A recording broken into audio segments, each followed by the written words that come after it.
여러분 아시는 대로 이제 우리 교회가 하는 게 말씀과 함께 그 프로그램입니다. 3년 1독 성경 읽기 프로그램인데 지금 읽는 게 다 마칩니다. 그죠? 5월까지 마치고 새롭게 성경 읽기가 시작되는 것이 6월 첫째 주일 지난 월요일입니다. 그러니까 6월 6일입니다.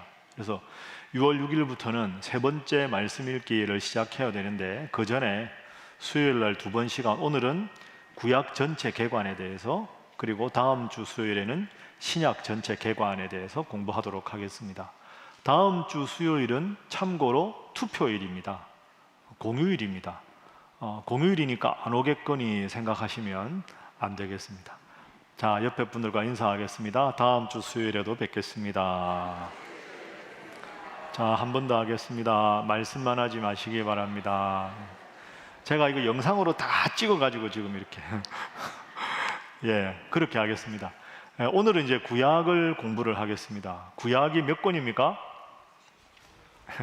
구약이 39권, 신약은 27권, 27권입니다. 39, 27 이렇게 되는 거죠. 구약 39권을 1시간 동안 공부한다는 건 사실 불가능한 일입니다. 그런데 제가 우리 교회 수준을 믿고, 여러분 수준을 믿고 1시간에 한번 달려보도록 하겠습니다. 자, 구약하고 신약을 한번 비교해 보죠. 구약은 말 그대로 옛날 약속, 신약은 새로운 약속입니다. 그럼 뭐가 오래된 거고 뭐가 새로운 거냐 하면, 구약 성경은 이스라엘 백성들을 통해서 하나님의 뜻을 펼쳐나간 것이고, 구약 성경에서 예언된 예수님이 직접 오셔서 새로운 약속을 성취하신 게 신약입니다. 그래서 구약과 신약은 구약 학자들은 조금 섭섭할지 모르겠는데 제일 중요하게 딱 말하면 이렇게 말하면 됩니다. 구약과 신약의 관계 따라하겠습니다. 약속, 성취. 그러면 누가 오시겠다는 약속이 구약일까요? 역시 예수님을 보내실 것이다 하는 약속이 구약입니다. 그러니까 오실 예수님, 구약. 신약은 오신 예수님. 역시 예습을 하셨습니까? 여기 다 알고 계시죠? 그러니까 오실 예수님, 예수님께서 이 세상을 구원하기 위해서 오실 것이다 라는 약속이 구약. 그리고 실제 오신 예수님의 모습이 신약, 이렇습니다. 그럼 왜 예수님이 오셔야 했는가? 하나님께서 이스라엘 백성들을 통해서 자기의 뜻을 펼치셨는데, 그 하나님의 뜻대로 이스라엘 백성들도 살아가지 않고 이방 사람들도 살아가지 않으니까, 하나님께서 아무리 예언자들을 통해 말씀을 하셔도 안 들으니까 하나님과 능력이 같으신 예수님께서 직접 오신 게 신약이 되는 거죠.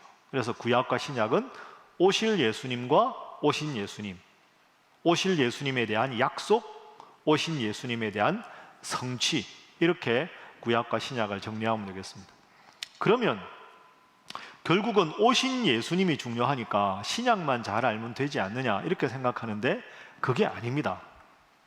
우리가 그 식물을 생각해도, 나무를 생각해도 열매가 중요하고 꽃이 중요한데요, 열매와 꽃이 화려하게 잘 맺고 열매가 튼실하기 위해서는 눈에 안 보이는 제일 중요한 데가 어디입니까? 뿌리입니다. 뿌리. 그러니까 사실은 제가 늘 말씀드리는 대로 잎이나 가지나 아니면 열매가 많이 안 맺거나 꽃이 많이 안 피는 건 가지나 줄기, 이파리의 문제가 아니고요, 안 보이는 뿌리의 문제입니다. 그러니까 왜 예수님이 오셔야 했는가? 예수님 오시기 전에 어떤 상황이었는가? 이런 신약의 배경이 되는 구약을 충분히 우리가 이해해야, 이래서 예수님이 오셨구나, 예수님이 이런 의미가 있구나, 이걸 정확하게 알게 되는 거죠. 그래서 구약을 모르고 신약을 제대로 연구한다는 말은 사실은 말이 안 되는 겁니다. 그래서 오늘은 구약 성경을 공부하도록 하겠습니다. 자, 구약 성경이 몇 권이라고요? 39권. 39권 순서 다 아시죠? 아니, 이런 분위기 제가 예상했지만 구약 성경 39권 다 아시죠? 대답을 좀 전에 못 하셨는데 갑자기 이렇게 하십니까? 둘 중에 하나는 거짓말인데, 그죠? 그러면 구약 성경 목록을 한번 다시 공부를 해보겠습니다. 이게 교회 다닌 지 오래됐는데 에스겔 이러면 이게 어딘가, 이게 늘 헷갈리는데요, 이 목록을 외우면 구약 성경 분류가 자연스럽게 됩니다. 여러분, 오늘 제가 한 면 드렸는데요, 왼쪽에 구약 성경의 구조, 이제 이거 시작합니다.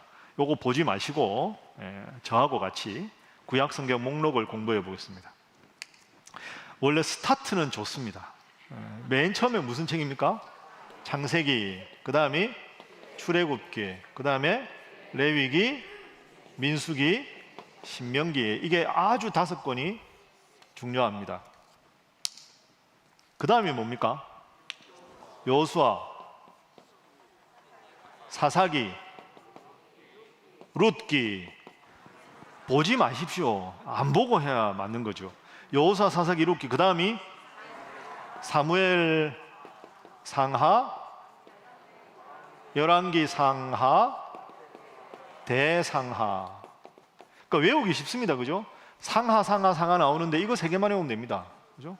앞에 5개는 기본으로 알잖아요. 창세기, 출애굽기, 레위기, 민수기, 신명기. 그게 모세 오경이니까 모세 다음 누구죠? 여호수아 아닙니까? 여호수아, 사사기, 룻기. 그 다음에는 사무엘 상하, 열왕기 상하, 역대 상하. 상하가 6권이 들어가는 거죠. 여기까지가 1단계가 되겠습니다. 그 다음에 뭡니까? 아니, 그 다음 에스라, 그 다음에 느헤미야, 에스더, 욥기, 시편. 목소리 작아지죠? 예, 잠언, 전도서. 내가 여기까지 외우다니. 스느에 욥, 시잠전. 아싸, 이렇게 되는 거죠. 그죠? 아가, 이사야. 그 다음에 뭡니까? 예레미야가 되겠습니다. 여기서는 3가지로 외우라 그랬죠. 예레미야, 애가, 에스겔. 그 다음에 다니엘, 호세아, 요엘. 그 다음이 아모스. 그 다음에 오바댜, 요나. 막 헷갈리시죠? 그 다음이 뭡니까? 미가, 나홈, 하박국, 스바냐, 학개, 스가랴. 예. 제일 뒤에는 또 잘합니다. 말라기. 이렇게 된 거죠. 예. 자, 그러면 외우는 방법. 앞에 5개는 쉽잖아요. 창세기, 출애굽기, 레위기, 민수기, 신명기. 그 다음이 뭐라고요? 여호수아, 사사기, 룻기. 따라하겠습니다. 여호수아, 사사기, 룻기. 이 3개는 다 외웠죠. 그 다음에는 사무엘 상하, 열왕기 상하, 역대 상하. 이렇게 되는 거죠. 그 다음에는요, 이렇게 끊으면 됩니다. 스느에 욥, 시잠전. 이렇게 외워야 됩니다. 따라하겠습니다. 스느에 욥, 시잠전. 에스라, 느헤미야, 에스더, 욥기, 시편, 잠언, 전도거든요. 스느에 욥, 시잠전. 내가 여기까지 외우다니 아싸, 이렇게 되는 거죠. 아가, 이사야. 여기가 2단계가 되겠습니다. 3단계는 3개씩 끊으면 됩니다. 렘, 에겔, 단, 호, 열, 암, 옵, yon. 예. 이거는 다 이형입니다. 그죠? 렘, 에겔, 단, 호, 열, 암, 옵, yon. 미나 하고 하박국, 스바냐, 학개, 스가랴, 말랴 헷갈리는데요. 하, 스, 비읍, 기역. 끝말자, 말라기. 끝. 이렇게 되겠죠. 다 외웠죠? 자, 창세기, 출애굽기, 레위기, 민수기, 신명기. 그 다음이 여호수아, 사사기, 룻기.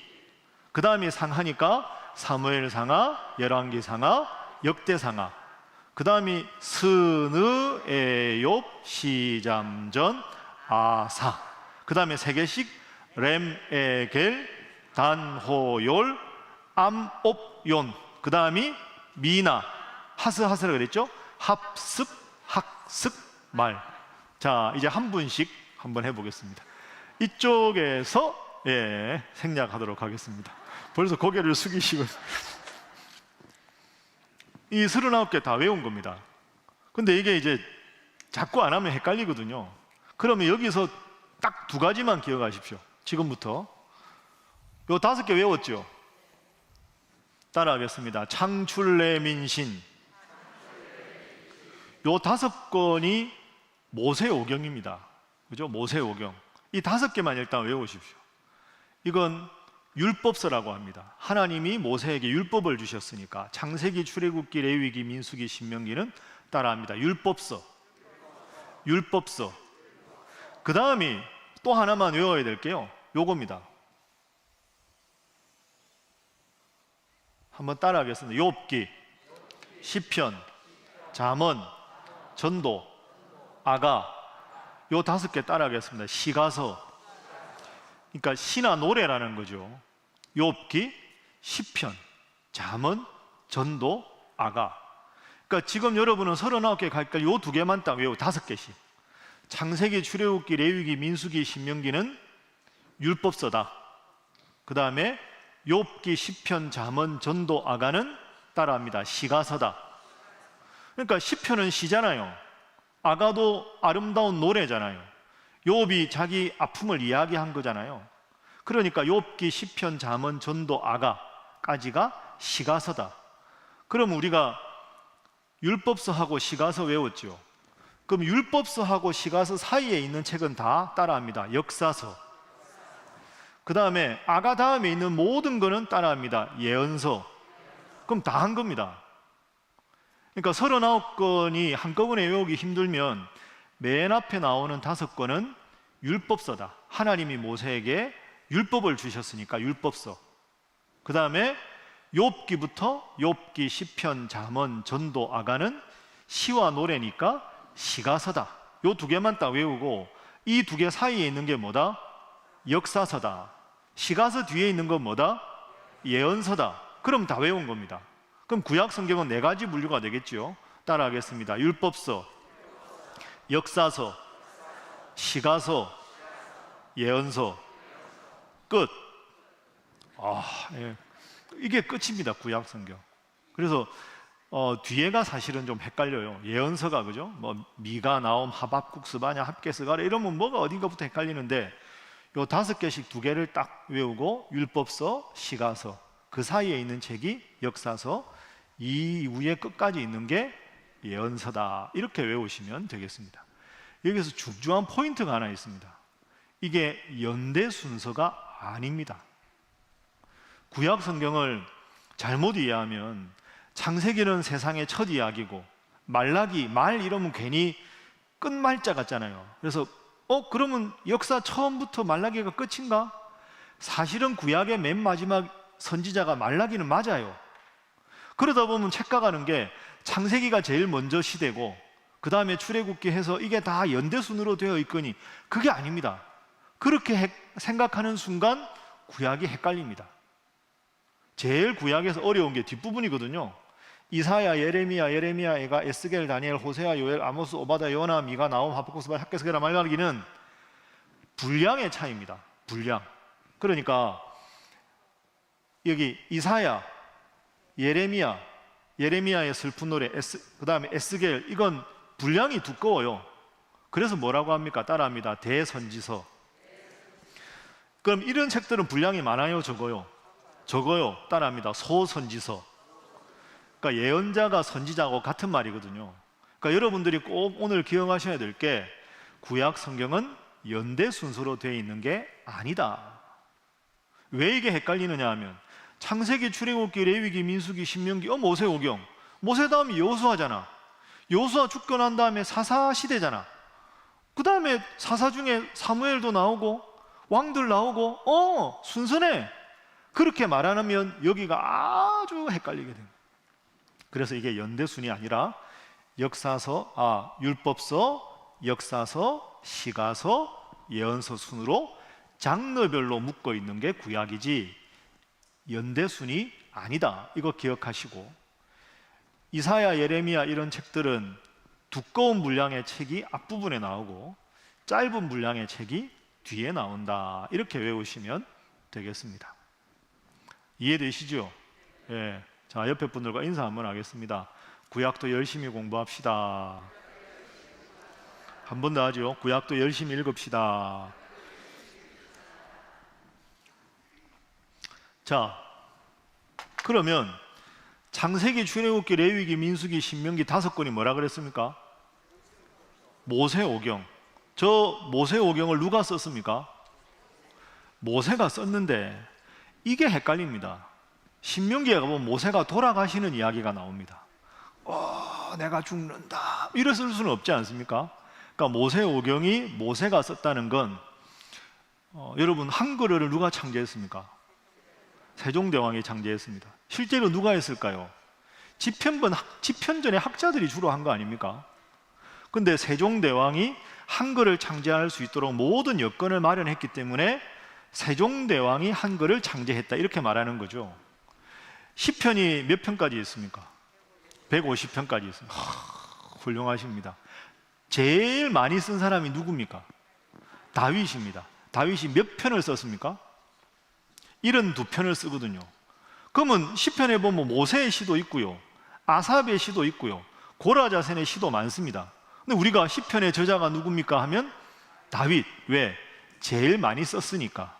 한 편 한 편 보면 다윗이 안 쓴 것도 있죠. 그래서 모세오경이라고 하는 것은 하나님께서 모세를 통해서 율법을 주셨다 하는 의미에서 모세오경이지, 모세가 처음부터 끝까지 하나하나 다 썼다는 의미가 아니다. 쉽게 말하면 한글 창제를 세종대왕이 했다는 것과 비슷하다, 이렇게 생각하시면 되겠습니다. 자, 그러면 이 5권은 하나님께서 방향이 이스라엘 백성들에게 모세를 통해서 주신 거죠. 아래로. 아까 창세기, 출애굽기, 레위기, 민수기, 신명기 말고 요 5권이 뭐라 그랬죠? 시가서. 시가서는 하나님을 믿는 내가 하나님 앞에 영광을 올려드리는 겁니다. 그럼 방향이 위에서 아래입니까? 아래에서 위쪽입니까? 그렇죠. 아래에서 위쪽입니다. 아래에서 위쪽. 그렇죠. 요 2가지만 또 기억하시면 됩니다. 하나님께서 모세를 통해서 이스라엘 백성들에게 내리신 율법. 그러면 역사서는 뭘까요? 모세가 죽은 다음에 역사가 계속되면서 하나님의 말씀을 그 시대 속에서 어떻게 해석해 왔는가 하는 것이 역사서가 되는 거죠. 예언서는 뭘까요? 이스라엘 백성들이 하나님을 잘 섬겨야 되는데 왕이 바뀌고 왕조가 바뀌면서 하나님 말씀이 예언자들을 통해서 어떻게 임하셨는가 하는 게 예언서입니다. 그러니까 정리하면 율법서 5권도 하나님이 모세에게 주신 말씀, 역사서는 그 말씀이 시대가 역사가 변하면서 하나님이 주신 말씀, 예언서는 하나님께서 각 왕의 시대마다 하나님 말씀을 떠났을 때 하나님께 주신 말씀. 방향이 다 어디입니까? 위에서 아래로 내려간다. 구약성경 39권 전체에서 인간이 하나님을 믿는 신앙을 위로 고백한 책이 몇 권이다? 5권이다. 그 5권을 뭐라고 한다? 시가서라고 한다. 시가서 5권 시작. 욥기, 시편, 잠언, 전도, 아가. 이렇게 외우시면 되겠습니다. 다 이해하셨죠? 시험 볼까요? 다 이렇게 정리하시고 혹시 헷갈리시면 영상을 보시면 되겠습니다. 자, 그러면 제가 지금부터 1분간 시간을 드릴 테니까 이 교재에 있는 왼쪽 편을 보시고 다시 한번 목차도 한번 보시고 목록도 한번 보시고 한번 외워보십시오.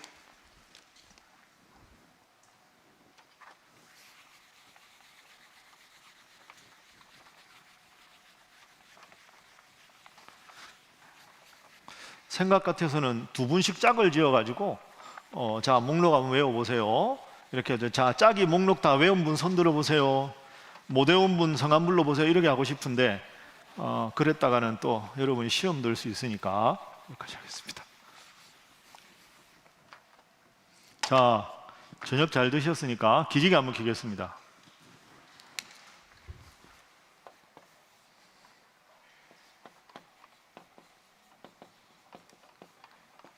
몇 권 요절만 공부를 하겠습니다. 따라하겠습니다. 율법서. 율법서 몇 권입니까? 5권. 뭐죠? 창세기, 출애굽기, 레위기, 민수기, 신명기. 알았습니다. 창세기, 출애굽기, 레위기, 민수기, 신명기 5권입니다. 자, 율법서가 구약을 이해하는데 아주 중요합니다. 왜? 아까 말씀드린 대로 하나님이 모세에게 율법을 주셨잖아요. 이게 시대가 바뀌면서 재해석하는 게 역사서고 예언서거든요. 그러니까 율법서를 잘 이해하면 구약은 어렵지가 않습니다. 그러면 율법서 5권 중에서 제일 중요한 사건을 하나만 딱 꼽으라고 하면 뭘까요? 창세기, 출애굽기, 레위기, 민수기, 신명기에서 제일 중요한 사건 하나. 출애굽 이야기. 출애굽. 따라합니다. 출애굽 이야기. 출애굽 이야기가 여기서 어디 주로 나올까요? 출애굽기에 나오겠죠. 출애굽기. 출애굽기를 잠깐 공부를 해보겠습니다. 자, 출애굽은 처음에 출발을 어디서 합니까? 애굽에서 하지요. 목적지가 어디입니까? 가나안입니다. 그러면 애굽에서 출발해서, 그러니까 출애굽이죠. 애굽 탈출 이야기, 가나안으로 가는데 중간에 제일 중요한 산이 하나 있습니다. 역시 시내산입니다. 시내산. 따라합니다. 애굽, 시내산, 가나안. 그럼 애굽에서 나와서 시내산을 거쳐서 가나안 땅으로 가는 거죠. 가다가 힘든 일이 많아요? 없어요? 많지요. 그래도 끝까지 가는 겁니다. 애굽은 우상을 섬기는 죄의 상징입니다. 가나안은 하나님이 함께 흐르는 젖과 꿀이 흐르는 땅이죠. 그러니까 이걸 영적으로 말하면 천국입니다. 그러니까 애굽에서 탈출해서 가나안으로 간다. 하나님이 없는 죄악의 땅에서 출발해서 하나님이 함께하는 가나안 땅으로 간다. 이게 오늘 우리하고 똑같은 겁니다. 죄의 종으로 살아가다가 하나님 자녀로 살아가다가 천국에 간다. 그러니까 애굽은 죄된 이 세상을 상징하는 거고, 가나안은 천국을 상징하는 거죠. 여기서 우리는 쭉 가고 있는 겁니다. 그러니까 출애굽 이야기는 구원 이야기죠. 모세와 함께 하나님께서 구원의 이야기를 펼치셨는데, 신약은 예수님을 믿어서 죄악의 종에서 하나님의 자녀로 삶을 살아간다. 그러니까 출애굽기가 아주 중요한 책이 되는 겁니다.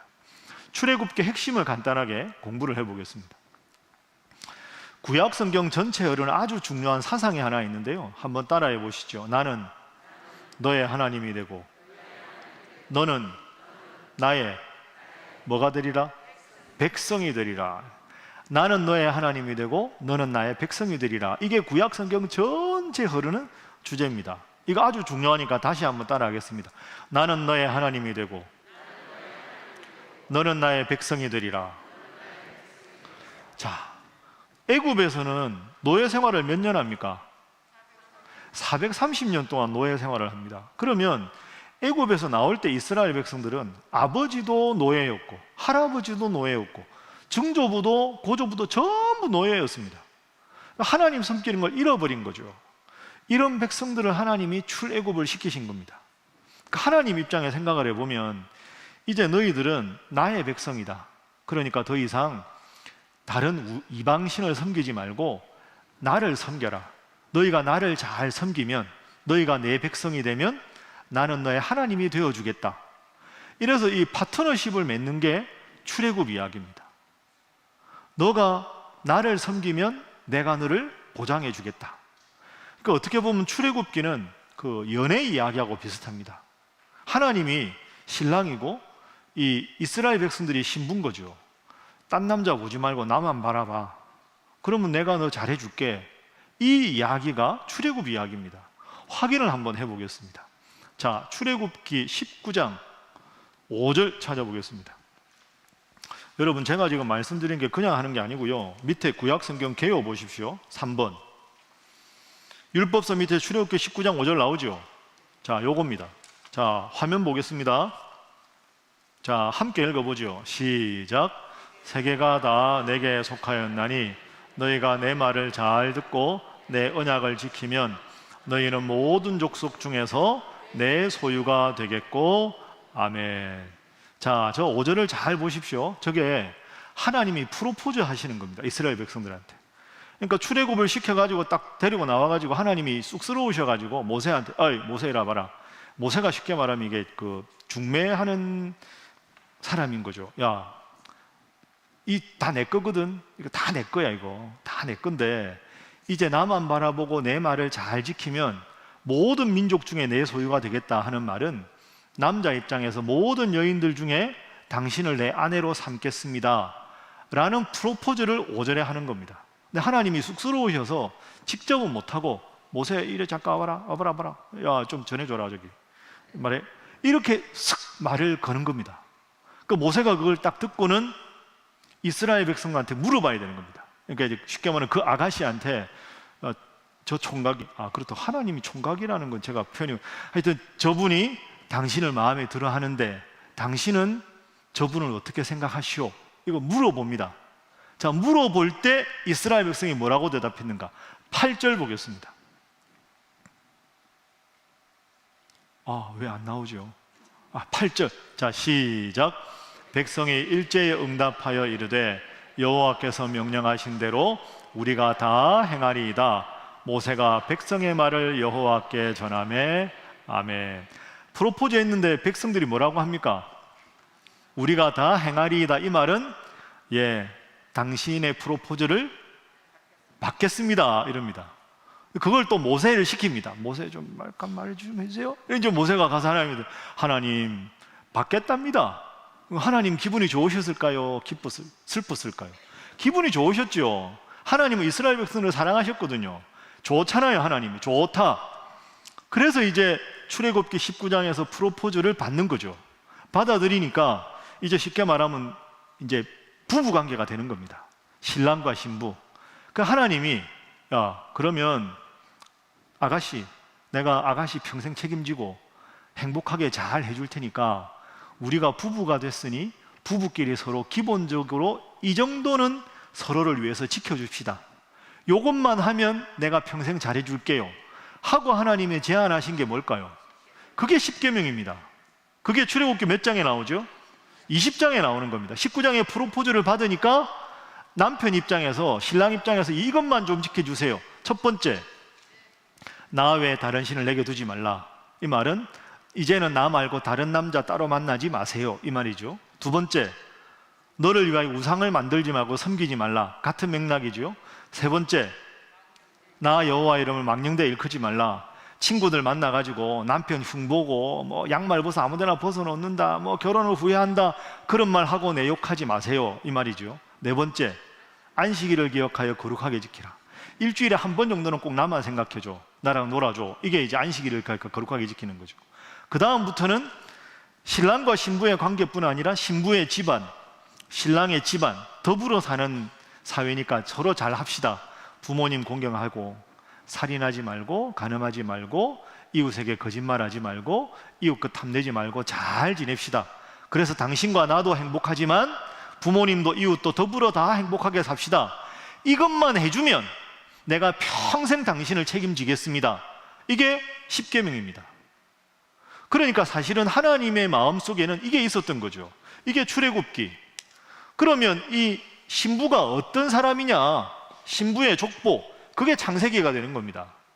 아브라함과 이삭과 야곱의 요셉이 있었는데 애굽으로 내려가서 노예 생활하고, 신부 집안의 족보를 미리 소개하는 게 창세기. 레위기, 민수기, 신명기 이렇게 넘어가면서 출애굽 이야기가 계속, 이건 이제 신혼이 되는 거죠.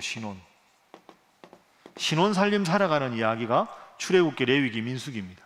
그러면 신랑 신부가 서로 지켜야 될 약속을 지켰으니까, 그럼 네 그렇게 할게요. 그럼 우리 평생 사랑합시다. 그러면 신랑하고 신부가 살 집이 필요하겠죠. 그 집이 뭘까요?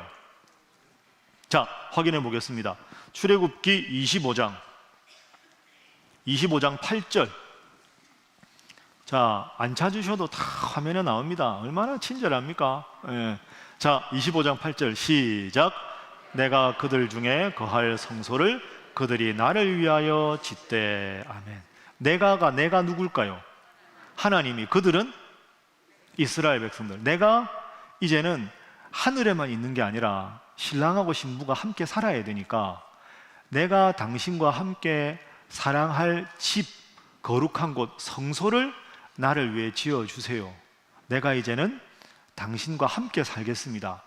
이게 성전이 되는 겁니다. 그러니까 최초로 지은 성전은 우리가 하나님께 예배드리는 공간이지만 더 중요한 건 하나님이 여기서 너를 만나주겠다 하는 거죠. 자, 확인해 보겠습니다. 출애굽기 25장 같은 장에 22절 보시죠. 자, 출애굽기 25장 22절은 진짜 멋진 구절입니다. 거기에서 내가 너와 만나고, 속죄소 위 쭉 나오죠. 따라 해보겠습니다. 거기서 내가 너와 만나고. 여러분, 여기까지만 읽으면 되게 연애 스토리 같지 않습니까? 거기서 내가 너와 만나고, 이런 분위기잖아요. 그러니까 하나님이 되게 이게 로맨티스트입니다, 사실 생각해 보면. 그러니까 직접 고백도 안 하고 모세를 통해서 이렇게 고백을 하시고, 최소한의 것만 지키면 내가 하늘 보좌를 버리고 너한테 가겠다. 그리고 그 성소에서 내가 너를 만나주겠다. 내가 영원히 너를 책임지기 위해서 너희들과 함께 있겠다. 이게 이동형 성전, 따라합니다. 회막, 성막.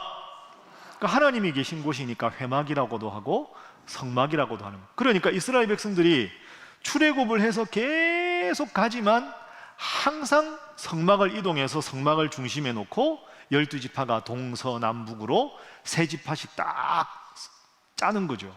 제일 중심에는 항상 하나님이 이스라엘 백성들을 만나는 성막이 있는 겁니다.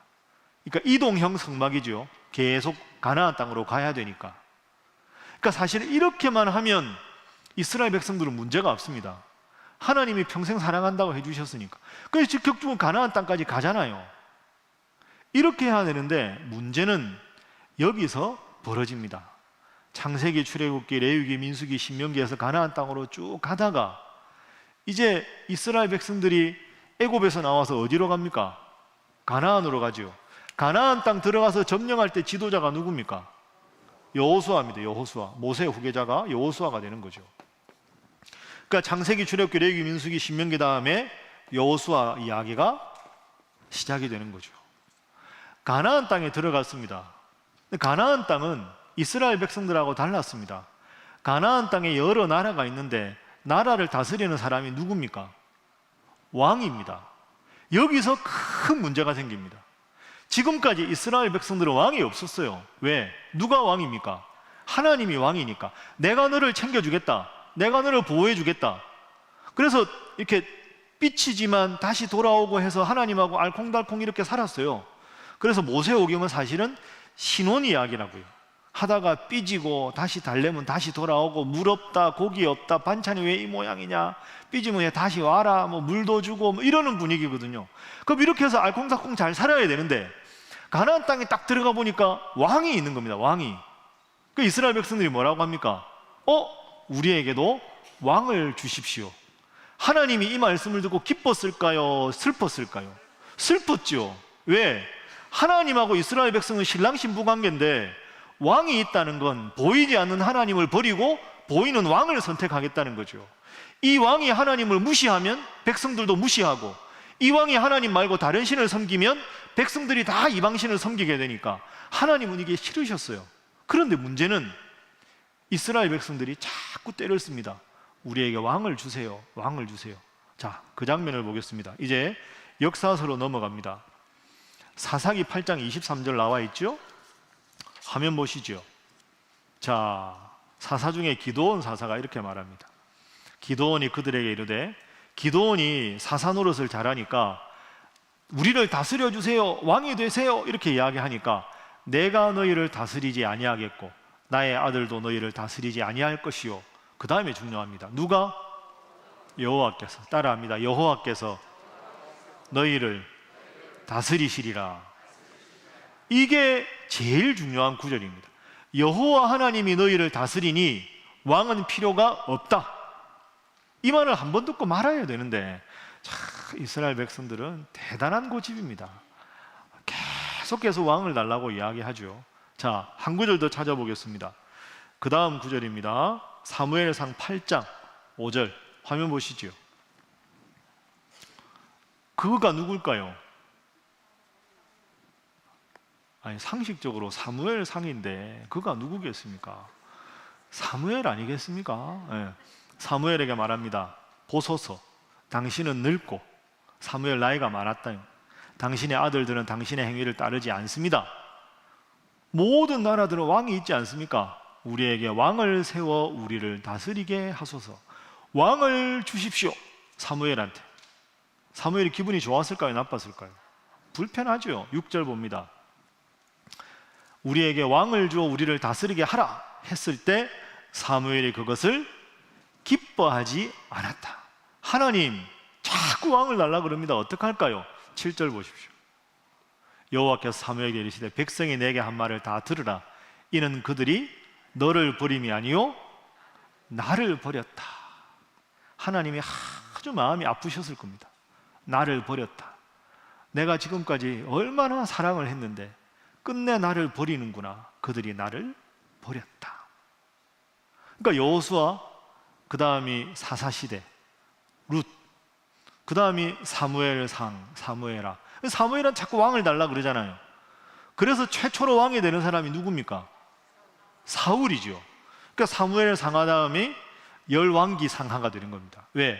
사무엘이 왕을 세웠으니까. 그러니까 사무엘 상하 다음에는 열왕, 여러 왕들, 사울 이후의 모든 왕들, 열왕기 상하, 또 역대 상하, 왕들 이야기가 계속 나오는 거죠. 여러분 열왕기 상하, 역대 상하 읽어보면 뭐 어느 왕이 몇 살에 왕이 되고, 엄마가 누구, 아버지가 누구, 하나님 보시기에 어떻게 했고, 몇 살에 죽었고, 그 다음에 또 누가 왕이 되고, 계속 이야기가 나오는 거죠.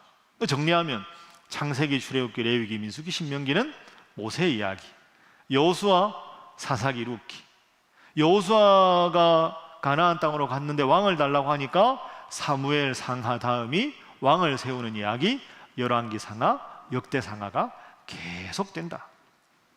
그 다음에 저 뒤에 예언서들 가보면 이사야, 예레미야, 애가, 에스겔, 다니엘, 호세아, 요엘, 아모스, 오바다, 요나, 나홈, 미가, 나홈, 하박국, 스바냐, 학개, 스가랴, 말라기, 이런 건 전부 왕이 있을 때마다 왕이시여, 그러면 안 됩니다.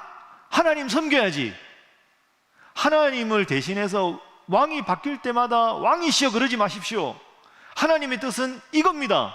우상 섬기면 안 됩니다. 또 왕은 회개하는 왕도 있고 고집 피우는 왕도 있고, 그러다 하나님이 벌하시고 다시 또 왕이 바뀔 때, 또 나라가 망했을 때, 망한 후에 회복될 때 각각의 상황에 맞게 하나님의 말씀을 예언자가 계속 전한 게 예언서가 되는 거죠. 이게 구약 성경의 전체 이야기입니다. 정리하면 하나님과 이스라엘 백성들은 하나님 말씀을 지키고 사랑하는 관계가 되어야 되는데, 왕정을 요구해서 왕이 하나님 앞에 바로 설 때와 서지 않을 때 하나님께서 자신의 사자를 통해서 그들에게 교훈을 하시고, 때로는 비판하시고, 때로는 격려하셨다. 그 임무를 맡은 사람들이 누구다?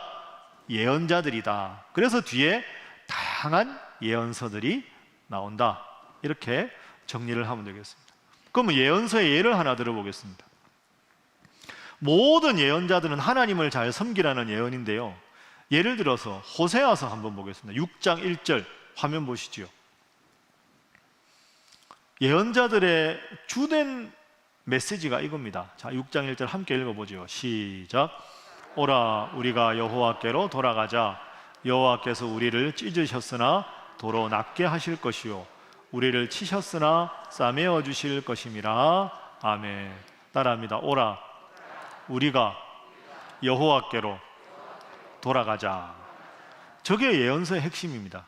여호와께로 돌아가자. 회개하고 하나님만 섬기자. 이게 변화된 시대 상황에서 계속 하나님께서 말씀을 하시는 거죠. 그럼 여러분은 뭘까요? 오늘 여러분 다 바쁘고 피곤한데 국밥 드시러 오셨습니까? 그건 아니죠. 구약을 다시 공부하러 오신 거죠. 여러분은 하나님께로 돌아온 분입니다. 우리 인간은 연약해서 한 번 해서 안 됩니다. 그죠? 또 반복하고 끝없이 반복해야 됩니다. 여러분 평생 하나님 믿으신 분 얼마나 많습니까? 목록 외워도 또 까먹고, 참 달란트입니다. 그죠? 어떻게 이렇게 잘 까먹는지. 돌아서면 까먹고, 다시 하면 알듯하고, 내일 시키면 또 모르고, 이게 참 사람이거든요.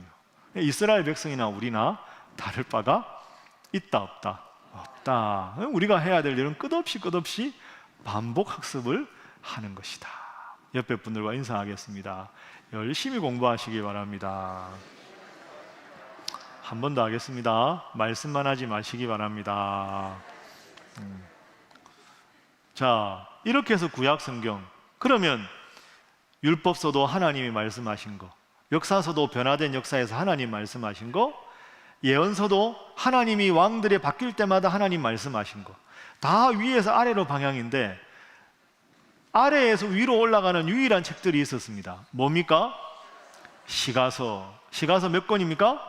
5권. 시작.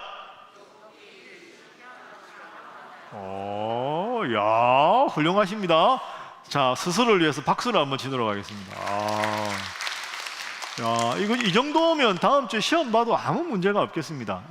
5건, 욥기, 시편, 잠언, 전도, 아가.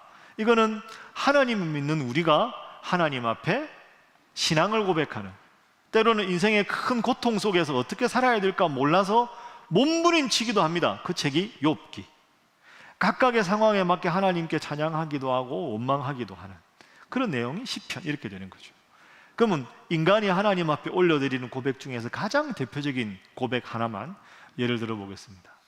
오늘 우리 샬롬 찬양대가 찬양한 주제지요. 시편 23편 1절. 자, 다 외우시죠? 자, 외우시죠 했는데 화면부터 보시네요. 자, 함께 읽습니다. 시작. 여호와는 나의 목자시니 내게 부족함이 없으리로다. 아멘. 여러분 믿습니까? 여호와는 나의 목자시니 내게 부족함이 없습니다. 시편 23편이 시가서의 가장 대표가 되는 거죠. 시편 23편에 제일 많이 나오는 단어가 뭘까요? 여호와는 나의 목자시니 내게 부족함이 없으리로다. 그가 나를 푸른 초장에 누이시며 쉴 만한 물가로 인도하시는도다. 내 영혼을 수생시키고 저 자연을. 제일 많이 나오는 단어 하나,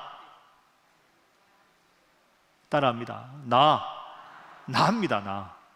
나의 목자시니 내게 부족함이 없습니다. 그가 나를 푸른 초장에 누이시며 내 영혼을 소생시키시고. 나가 제일 많이 나옵니다. 이게 무슨 뜻일까요? 하나님을 잘 섬겨야 내가 행복하다. 왜? 하나님이 나를 창조하셨으니까. 하나님을 잘 섬길 때 내가 행복할 수 있다. 이게 시가서 전체의 주제입니다. 그럼 인생이 다 바쁜데 오늘 여러분이 수요 기도에 하나님 앞에 나왔습니다. 이게 여러분의 인생의 제일 잘한 선택인 줄로 믿습니다.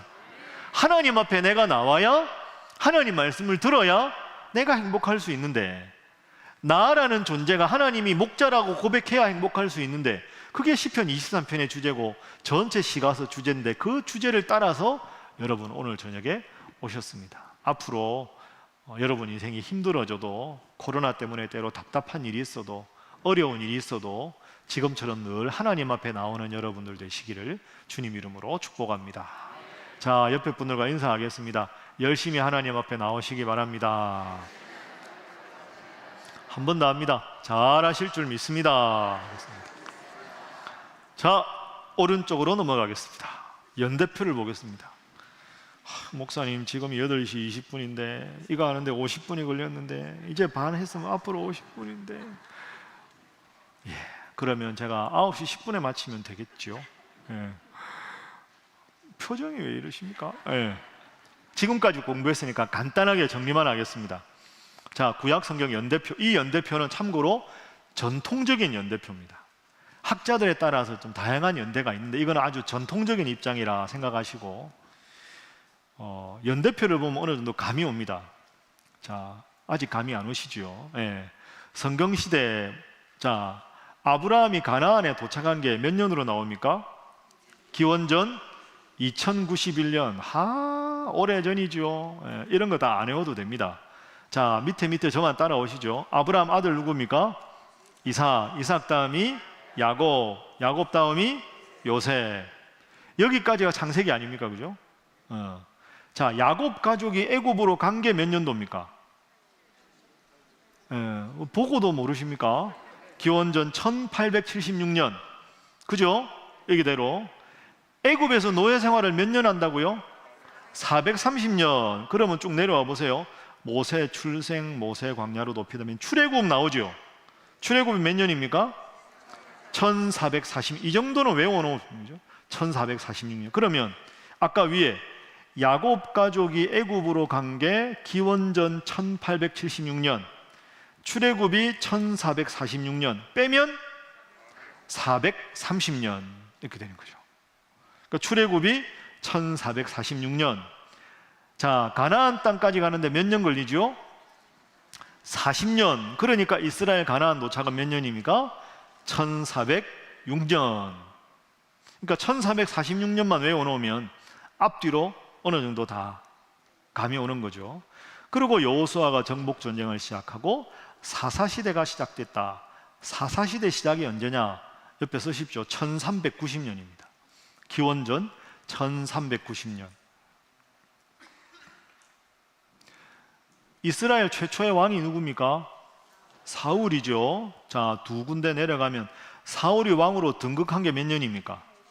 1050년. 그러면 사사시대 시작이 1390년이니까 사사시대는 총 몇 년입니까? 결정적인 순간에 빼기가 안 되는, 1390에서 1050을 빼면 340년 동안이 사사시대였다. 잘 모르겠다 이러면 그냥 사울은 1050년이다 이것만 아시면 되겠죠. 사울 다음 왕이 누굽니까? 다윗. 다윗 다음에는 솔로몬. 솔로몬 밑에 보면 왕국 분열 이렇게 되어 있습니다. 왕국. 솔로몬 아들 르호보암 때 왕국이 분열됩니다. 그러면 사울이 등극해서 왕국이 분열될 때까지가 몇 년입니까? 또 계산이 안 되시죠. 120년 되겠습니다. 갑자기 산수가 어려워지죠. 그냥 그러려니 하시면 되겠습니다. 제가 알아서 다 하도록 하겠습니다. 자, 이거 보십시오. 사울이 왕이 된 게 1050년. 이렇게 돼서 왕국이 분열된 게 931년. 사울입니다. 사울 다음 왕이 누구죠? 다윗.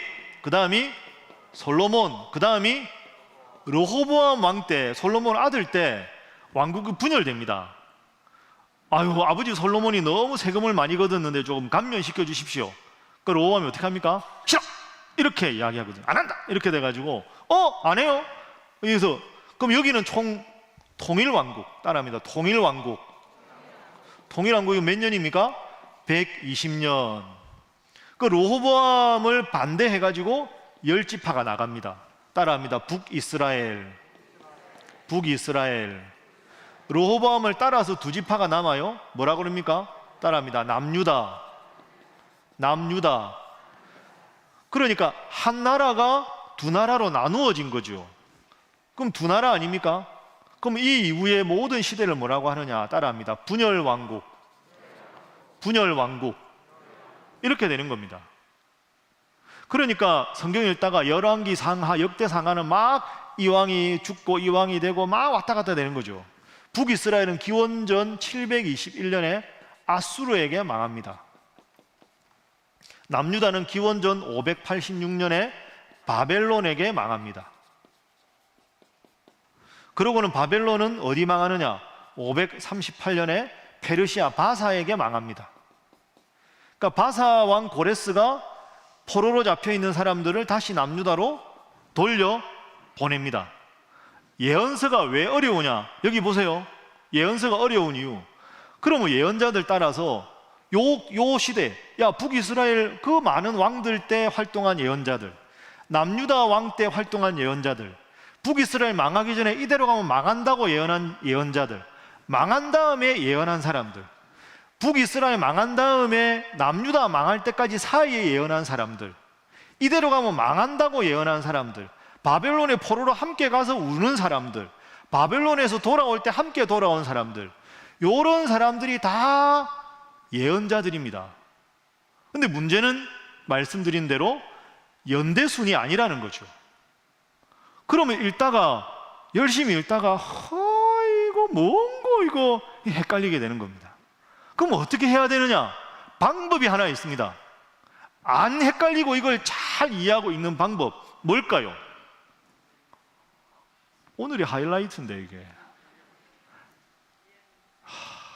옆에 분들과 인사 한번 하겠습니다. 새벽기도 나오시기 바랍니다. 다시 이야기. 이거 안 하십니까? 옆에 새벽기도 나오시기 바랍니다. 한 번 더 인사하겠습니다. 영상이라도 보시기 바랍니다. 그러니까 이제 지금 우리가 읽는 게 뭡니까? 오늘 새벽에 뭐 읽었습니까 우리?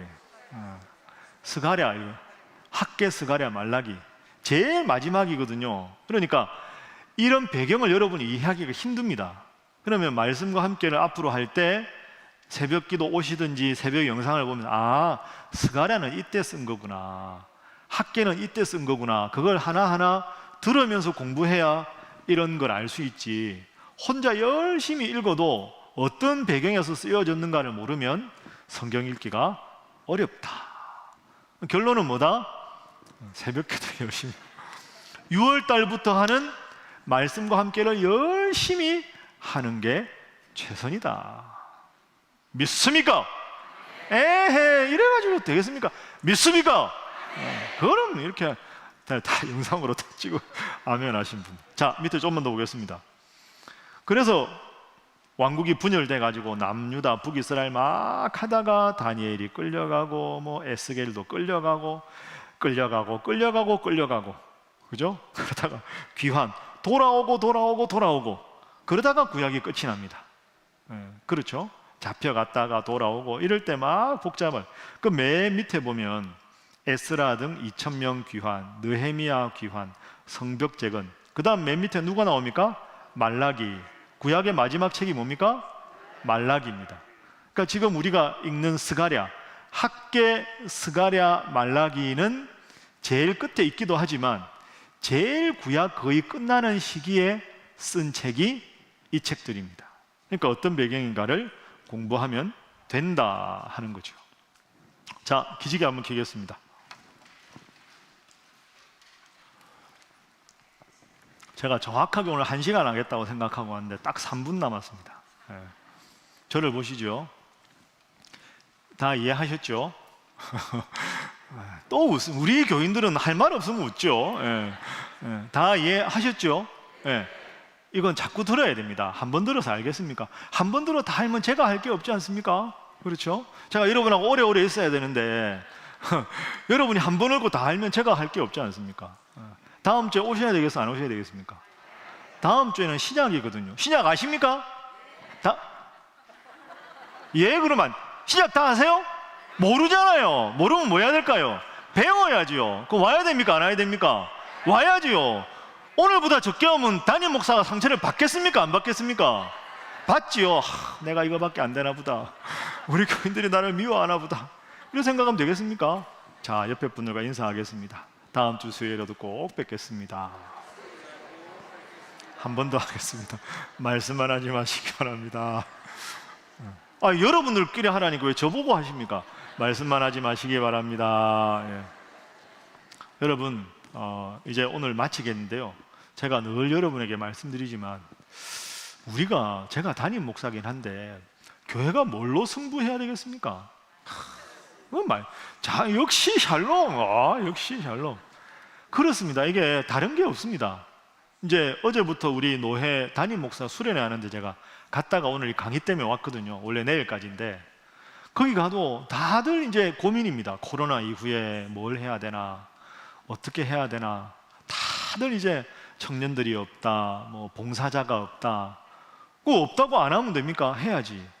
근데 여러분, 문제가 어려울수록, 여러분 인생도 똑같습니다. 어려우면 어려울수록, 꼬이면 꼬일수록 근본으로 돌아가야 됩니다. 그러면 교회의 가장 중요한 근본이 뭘까요? 하나님 말씀입니다. 하나님 말씀 열심히 공부하고, 목사는 하나님 말씀 열심히 전하고, 여러분 열심히 외우고, 그래서 천하 없어도 열심히 말씀 듣고 마음에 새기고 실천하는 것, 그렇게 하면 하나님 여러분 삶을 책임지시고 우리 교회를 책임지실 줄로 믿습니다. 그래서 6월 6일부터 하는 말씀 읽기 세 번째는 더 열심히 하게 여러분도 도와주십시오. 여러분만 하지 마시고 여러분 가족들한테도 권하시고 이웃에게도 권하시고, 자녀들 바쁘다고 한다고 그러지 마시고요. 다 책도 사서 안기고 내 평생 소원이다, 같이 하자, 매일 해라. 여러분이 넘길 수 있는 제일 중요한 게 믿음의 유산 아닙니까? 그보다 더 중요한 게 뭐가 있겠습니까? 제가 하여튼 앞으로도 열심히 말씀 준비하고 여러분들에게 말씀 전하는 일 열심히 하고, 그래서 진짜 제 소원이 있다면 대한민국 그 어느 교회보다 신일교회가 말씀을 잘 전하고 말씀을 가르치고 말씀 위에 서 있고, 야 교회 왜 다니냐, 요즘 교회 가는 게 다 힘들잖아, 그래도 우리 신일교회는 말씀에 바로 선 교회, 말씀을 잘 가르치는 교회, 말씀대로 사는 교회, 이걸로 승부해서 하나님께 영광 돌리는 여러분이 되고 우리 신일교회 될 수 있기를 주님 이름으로 축복합니다. 자, 오른손 쥐어 보십시오. 뭐 할지 아시죠? 제가 신일교회 화이팅 하면 여러분은 화이팅! 세게 하셔야 됩니다. 3번 하겠습니다. 아시겠죠? 자, 신일교회 화이팅! 화이팅! 화이팅! 하나님께 영광의 박수 하겠습니다.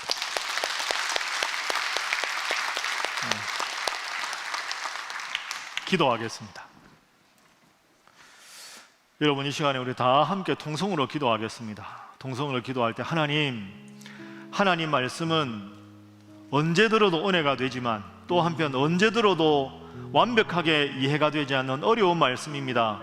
그러나 내 영혼이 사는 가장 중요한 게 하나님 말씀인 줄로 믿습니다.